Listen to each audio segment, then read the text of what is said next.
Well, good morning. Good morning, everyone. Thank you, from the heart and from the head. To the Inter-American Institute for Democracy.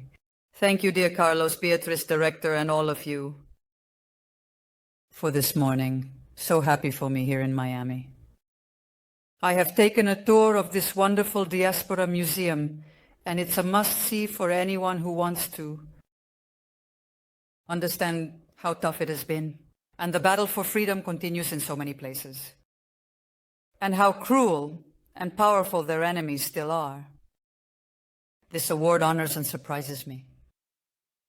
It honors me because it is awarded by people who have founded and shaped an organization, people I deeply admire. And if you allow me, I would like to specially mention one of them. I last saw him 3 summers ago at the annual meeting of the International Foundation for Freedom in Madrid.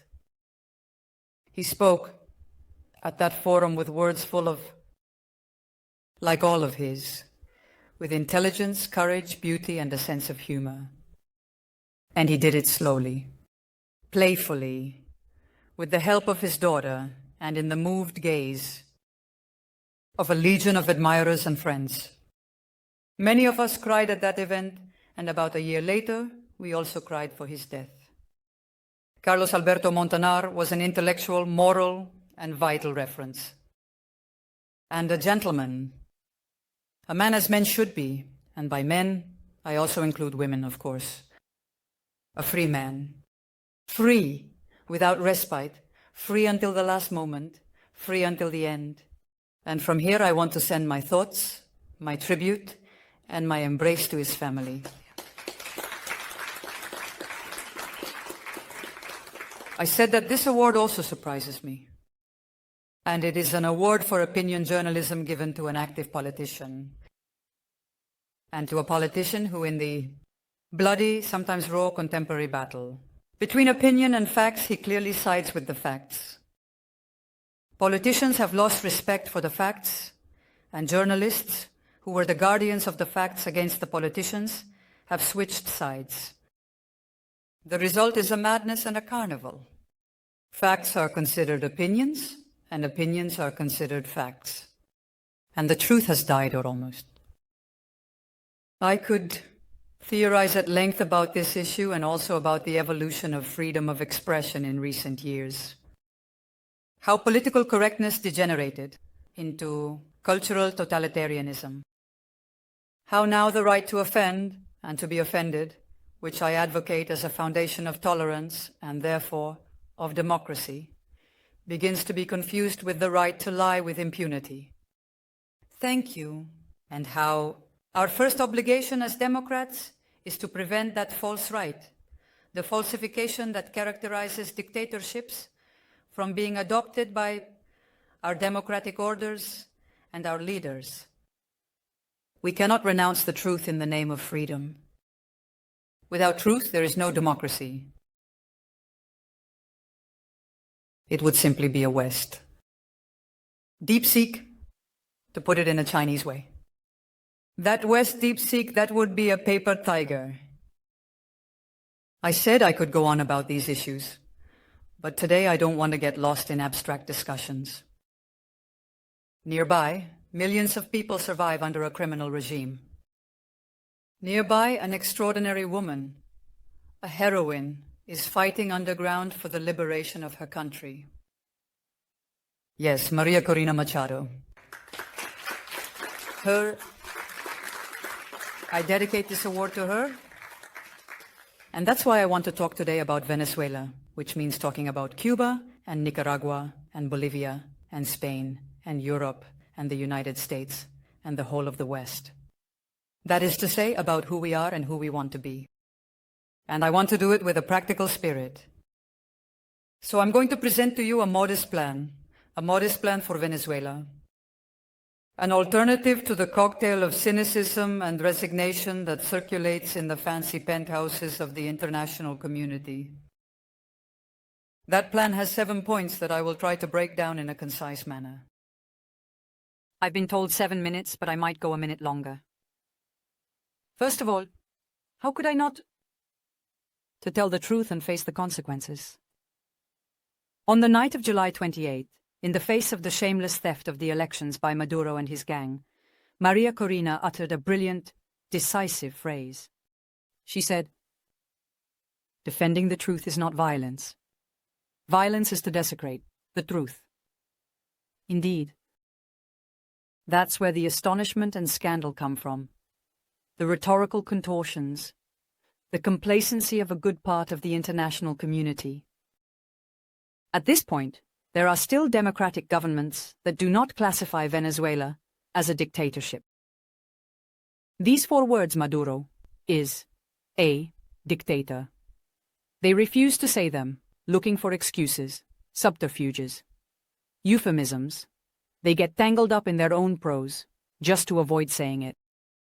And one of those countries is Spain. The Spanish left only sees dictators in others' eyes. Hard with the dead dictators, Franco, and soft with the living dictators, the Castros, the Maduros. Or worse yet, it works to whitewash the dictators they consider their own. The Spanish government has not only refused to recognize Edmundo González Urrutia as the elected president of Venezuela, against the express mandate of the Spanish parliament, by the way, but just a few days ago, the foreign minister took it a step further. He said that Maduro represents Venezuela internationally, and that therefore Spain cannot disregard him as president. In other words, he legitimized the coup. He proclaimed himself an accomplice of a coup plotter and a usurper. He's not the only one. Less explicit, of course, the European Union is also betraying its foundational and essential commitment to democracy. The official stance of the European Union is as follows. Maduro didn't win, but Edmundo didn't win either. So, who won? Napoleon Bonaparte. And then they say we need to fight against rumors, misinformation, and fake news online. Not recognizing the result of July 28th. It's a double attack, against reality and against democracy. It's setting a devilish precedent that enables any aspiring despot to disregard the will of the people in their country. And it's to legitimize and promote the post-truth that is characteristic of dictatorships. I said it before and I'll say it again. Without truth there is no democracy, only noise and fury and narratives. In combat, violence, as Maria Corina said, verbal, civil, and political. Second point of the plan, to be brave. It would only take 1,000th of what the leaders and the citizens and the people of Venezuela and Cuba and so many others are. Harassed, kidnapped, tortured, murdered, Venezuelans have risked their lives. They have turned out to vote en masse, with everything against them. In an unprecedented epic feat, in a display of individual and civic responsibility like no other, they have gathered the records. They have showcased them to the world. They have proven their victory. Let's not ask for more gestures of heroism from them. Let's be decent. We need to put an end to the old trap of appeasement. Legislative elections now, called by a coup leader. But what a macabre joke is this? Venezuelans have already voted. And another dialogue process. Like the previous 20, just as useless, or rather, just as useful for the dictatorship. Appeasement does not appease tyrants.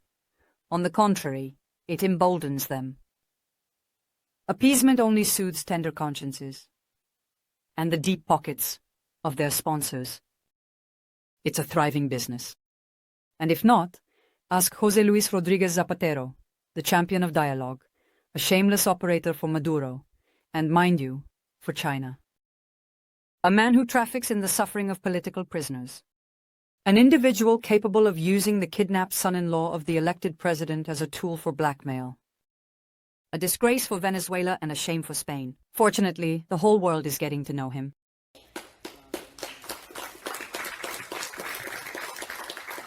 Third point. Promote the action of justice. I don't know how many of you have read or are familiar with the reports from the United Nations and Human Rights Watch about Venezuela. They are shocking. Pregnant women beaten. Disabled people kidnapped. Children and teenagers tortured who write letters to their mothers saying they want to commit suicide. In reality, Maduro's regime can't even be classified as a dictatorship. It's almost an honor to call it that. It's a criminal cartel, an organization dedicated to drug trafficking and terrorism that requires a police and judicial solution. What are so many democratic governments waiting for to join the open cause against Maduro at the International Criminal Court? And above all, what is Prosecutor Khan waiting for to take action? Venezuelans don't have time, just like Cubans haven't had time. Time in Venezuela is measured by deaths and exiles. 8 million already. Is the rest of America there? Are the United States willing to continue welcoming them? I'll say something about that later. Fourth point, toughen and expand the sanctions. We warned President Leiden in Brussels on the eve of July 28th. Don't lower the sanctions. Don't do it. It's worse than a useless gesture. It's a lifeline for the dictatorship, and that's how it was. They didn't listen. We need to raise the pressure to the maximum. Maduro, Diosdado, and their gang must know that the cost of entrenching themselves in power is far greater than that of leaving. That the silver bridge that the democratic forces generously extended to him is his only option. Their heads are worth as much today as bin Laden's, by the way. Meditate and let us meditate. Seriously about what this means, and let's act accordingly. Meet with these people. Negotiate with them, as if meeting with bin Laden. Let's be minimally coherent, shall we? Fifth point. We need to stop funding the dictatorship. It seems logical, doesn't it? Common sense. Well, incredibly, it's not that simple. I followed the confirmation hearing of Maduro Rubio as Secretary of State with great interest and excitement. I heard him explain that Maduro's regime is a criminal organization that serves the interests of China, Russia, and Iran, even on its own territory. And I also heard him state that Chevron has been filling the regime's coffers for years, and that this has to change. Well, let's see if it's true. Let's see if the oil lobbies or any other type. They end up leaving the commitments of the new administration as mere empty promises. It would be a huge disappointment and a colossal mistake. Venezuela needs foreign investment, just like Cuba, and we need to invest in Venezuela and other places, just like Cuba. But for that, it first has to invest in democracy, which is also the safest and most profitable investment. And what applies to Chevron? What about Repsol? So far, Repsol has not wanted to take on the economic consequences of its bet on Chavista Venezuela. That's why he's still there doing business, collecting debts. Okay, but then he will have to face the moral consequences. His agreements and photos with Delcy Rodriguez last September, during the height of the coup and repression, are ethically unacceptable. And it's time to say it. Point 6. Use all the mechanisms at our disposal to depose Maduro. Everyone. For example, you know that in 2005 the UN, the United Nations, adopted the principle of the responsibility to protect, which commits it to intervene in those states that commit crimes against humanity, against their population. And yet no one invokes it. Why? Do we prefer a well-paid mercenary to intervene rather than an international organization with all its legitimacy at stake? It says a lot about our commitment to institutions. And point 7. We need to forge a great transatlantic alliance for democracy. That brings freedom not only to Venezuela but also to Cuba, Bolivia, Nicaragua, and that protects and promotes it in our own decision-making areas. That should be and is Spain's true international calling. We are at the center of a triangle whose vertices are Europe, the United States, and Latin America. We have to seize it and take on our historical obligation. We have to act as a bridge and catalyst for a space of and for freedom. With the current Spanish government, it will be impossible. How can someone defend freedom in Venezuela if they are working to undermine it in Spain? Pedro Sanchez in fact opposes Trump much more than he does Maduro. He was already aligned with the Puebla group, and now he is aligning himself more and more explicitly with China. Spain, a satellite of Xi from Beijing in Europe. What we were missing? We have to stop it, and we will stop it. There is also an alternative in Spain, and therefore hope. And with this I conclude. With a message for the Trump administration. Honor your commitments. Defend for Venezuelans what you claim for Americans. Freedom, security, and prosperity. The same goes for Cubans, of course, Nicaraguans and Bolivians. And never forget that what is moral is effective. Revoking temporary protected status for Venezuelans is neither fair nor a solution. It would harm thousands of hard-working, law-abiding families who haven't chosen to exile themselves but have fled from repression and misery. And it wouldn't solve the serious security challenge posed by the Aragua train and other criminal organizations sponsored by the regime. By the regime itself? Do you want a safe America? Depose Maduro? Do you want Venezuelans to return to their country? Free him? Do you want to make America a peaceful place again? Make Venezuela and Cuba free again, hopefully soon and peacefully in the near future. This would indeed be an undeniable testament to greatness, the legacy of a true golden age. Thank you very much.